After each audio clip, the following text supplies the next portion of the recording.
C'est un petit paradis presque inconnu des touristes.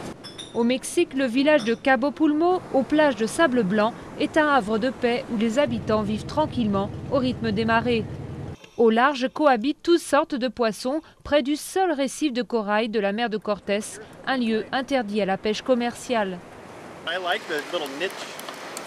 J'aime bien cet endroit. Il faut conduire 2 heures de Cabo San Lucas. Ce n'est qu'à 130 km, mais il n'y a pas une maison, juste une villa ici et là. C'est assez intime et c'est magnifique tel que c'est actuellement.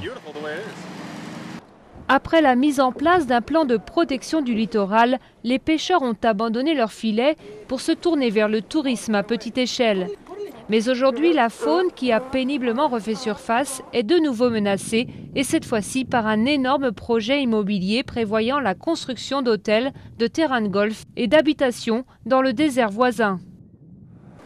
Pour Enrique, dont la famille vit ici depuis 5 générations, c'est en complète contradiction avec tout ce qu'il a appris sur la sauvegarde du littoral.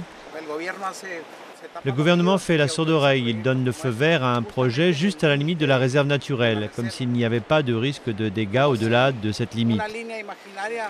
Il considère qu'il y aura des dégâts d'un côté, mais pas de l'autre. C'est idiot d'autoriser un projet comme ça. À 2 pas du village se trouve une station balnéaire de luxe et un immense lotissement. Pour certains, le développement immobilier dans le désert est inévitable. C'est la vie, non?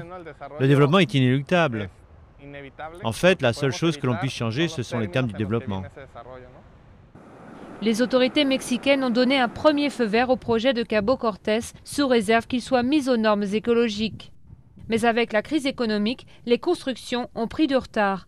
Une aubaine pour les habitants qui espèrent profiter de ce répit pour mettre un terme à tout le projet.